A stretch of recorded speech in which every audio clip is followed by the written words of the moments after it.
Dans le pot de confiture, on a du carbonate de calcium. On va ajouter dans le pot contenant le carbonate de calcium de l'acide chlorhydrique jusqu'à immersion totale de la poudre.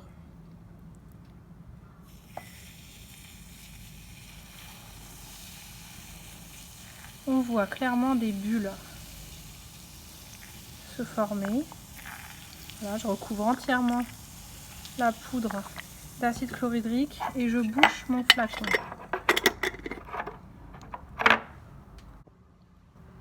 Dans le flacon, je vais prélever avec la seringue le gaz qui s'est formé et je vais le rejeter dans ce tube qui contient de l'eau de chou.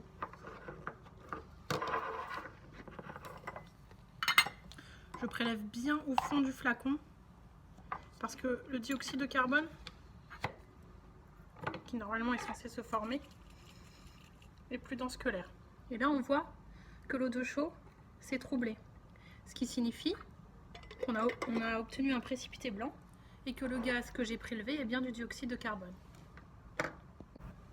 Je vais maintenant remettre de l'acide dans le pot pour reformer davantage de gaz et attendre de nouveau plusieurs minutes. Je vais maintenant travailler sur l'une des propriétés du dioxyde de carbone. Je vais craquer une allumette et je vais la plonger dans le pot dans lequel j'ai reformé du gaz.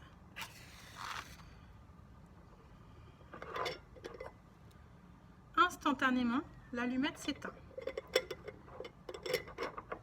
Je vais maintenant travailler sur les propriétés du deuxième gaz que j'ai mis dans ce flacon. J'allume donc la lampe à alcool.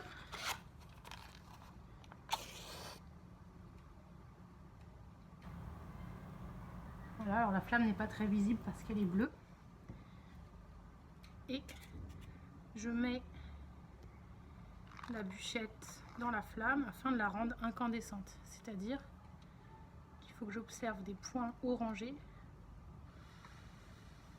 quand je souffle dessus. Une fois que ma bûchette est incandescente, je la plonge dans le flacon.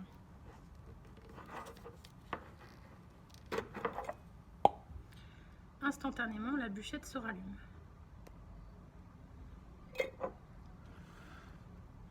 Si je rebouche mon flacon et que j'essaye de la remettre dans le flacon, j'observe que la bûchette ne se rallume plus, ça veut dire que le gaz n'est plus présent dans le flacon.